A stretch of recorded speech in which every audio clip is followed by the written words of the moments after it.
unfortunately, I've got an email here from Sean Brady from somewhere called Alberta. He says this.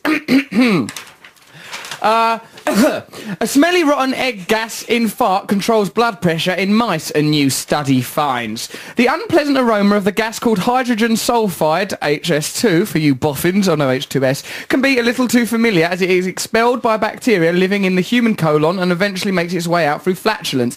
New research found that cells lining mice's blood vessels naturally make the gas, and this action can help keep the rodent's blood pressure low by relaxing the blood vessels to prevent hypertension or high blood pressure.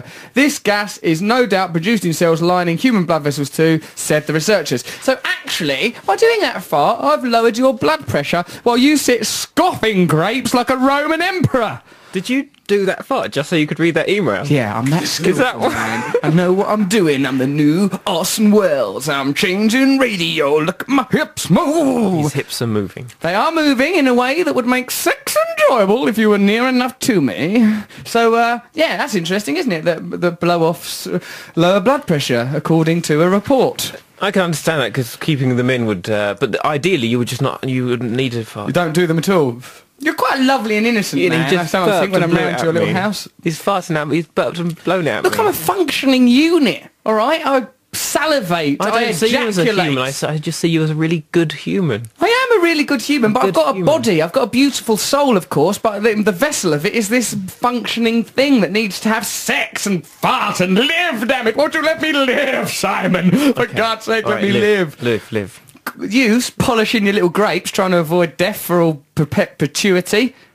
Perpetuity? Yeah, that's the one, thank you. Fine. I've drunk too much caffeine. I'm holding myself together on caffeine. I'm very, very tired. I'm under a lot of pressure at work, as I'm sure you can imagine. You should have a sleep. I don't like to sleep, Simon. Oh, because of the loneliness? The demons. The night time, that's where the demons come. My finger hovering above the panic button. Ooh. I've got a panic button, of course. No. Yes, and now I have beloved Zach outside the house. That man, I don't... What, you got something against Zach now? He's turned you all weird. Zach, my personal security, has not turned me all weird. I love Zach. The last time I was at your... Zach served 15 years fighting for this country and various commodities from overseas that we need to preserve. He was like, oh yeah, you know what you need, Russell? A big gate over this... I'm getting that gate. Why? Alright, a homeless junkie was caught banging up gear that used to be down in my stairwell. Junkie. When I used to do it right, there's only a few times I've done anything as cliched as using drugs in a stairwell. I always looked marvellous. I'm much more of your Jim Morrison, Andy Warhol junkie, carousing about, perhaps with a feather boa on, of a golden telephone from the film The Doors, directed by Oliver Stone, coming up later. So like that fella banging up, digging in my stairwell, doing a piddle down there.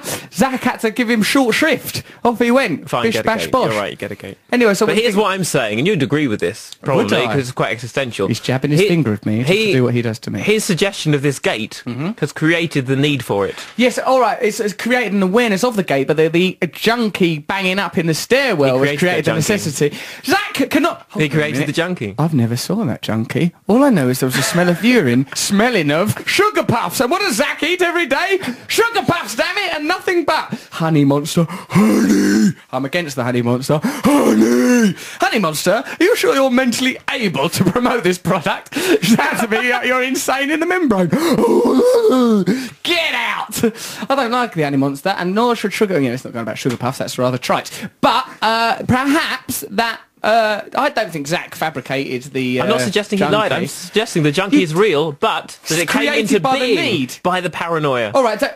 So, by acknowledging and recognising then that there is necessity for revolution and change, do we then create the potential for it occurring? You create the possibility. If it can be dreamed, it can be lived. Exactly. Thinking makes it so. So it's up to us whether we dream up a junkie or a revolution. Yeah, to do the revolution. Or a revolution led by a former junkie. Hello. Who's kind of kinky, a little bit spunky. Tara Palmer Tompkinson. That's the gal. Yeah. Tara will follow you to the ends of the earth. I'll see you on the Himalayas, you beautiful yak. Sometimes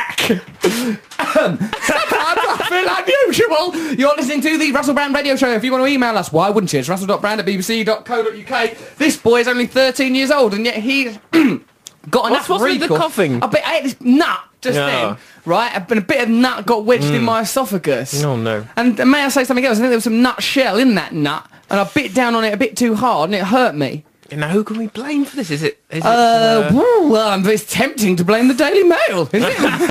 Well, they've carried on. But also, like, we couldn't name and shame the nut company, but I sort of think, why get into these complicated legal areas? No. Also, because I've had a lot of bother with a TV set over the week, and I was really thinking, well, I'm on the telly, I could use my telly and radio status to attack people that do me any wrong, but what's the point, really? Just generate love, isn't it? Generate love. In all situations, generate love. Unless they're a celebrity whose bubble needs bursting. Oh, you got to burst their bubbles. Yeah, you got to burst it, right? Oh, if you don't burst someone's bubble, you're tacit all sorts of cods for the picture. I mean, someone needs to burst that Rachel Stevens bubble, don't they?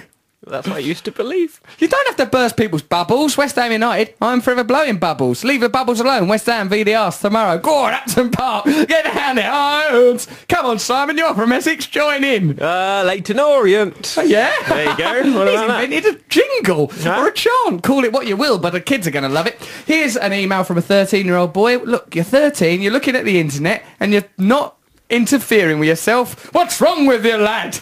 Here we go. He's called Matt. He's from Glasgow. Hi, Russ and Simon. My name's Matt, and I love the show. I am 13, and Amant, which is what they say in Scotland, and he spelt it that way. It's not a spelling mistake. They say that. They say what? Amant? Amant. Instead of, like, they abbreviate am not. They contract am not to Amant. Nice. Why not? I am allowed to listen to it. Last time I was caught, my bookie work was taken off me.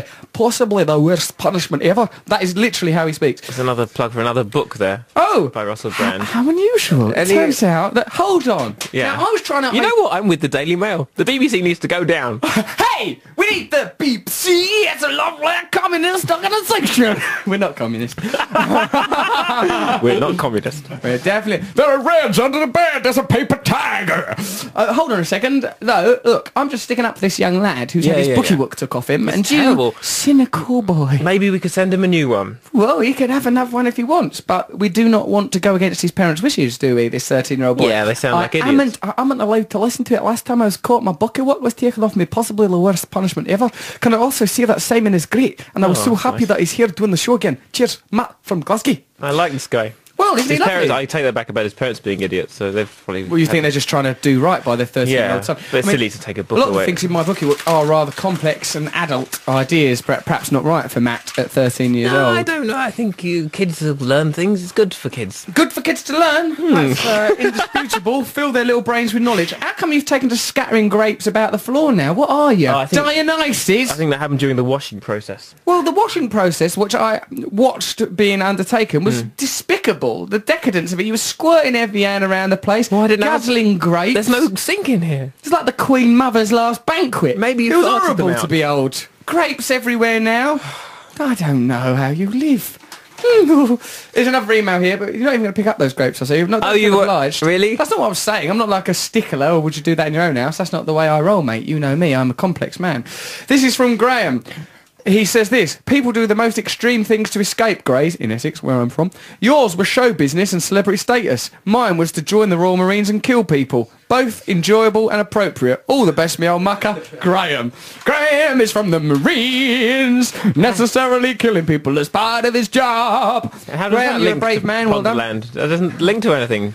On Ponderland this week, I'll be pondering the Royal Marines. That's Thursday, 10:30, Channel 4, I believe. If you want to watch it, don't watch it if you don't want to. Do what you like. It's your life. You might only get one. Who knows if the Hindus are correct? Not us. We don't know for sure. So thank you there, young man. And a final email, unless you know, well, this is a lovely email from during the week. It's Sarah, 14. Look at this, because the average age of a Radio 2 listener, do you know, it's 72.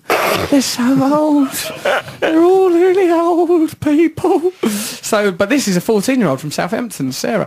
My gerbil died today, and his rodent sister consumed most of his body. It reminded me of your gerbil dynasty and how you explained how odd it is that we're evolved from that sort of mentality.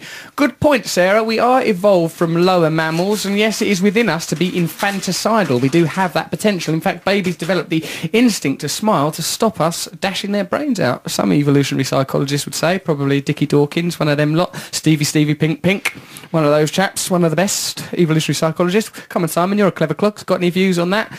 The innate brutality and animalism within our nature. Does it ever worry you when you see yourself hovering round a heath, a hand clamps down on the shoulder? Well, I recently got a young... cat, and... Yeah, you fuss over that cat too much. You're spoiling him. You won't let him out of the house. You're inhibiting him. Coco, is he called? No, he's not called Coco. What's he called again? He's called Moses. Oh, yeah.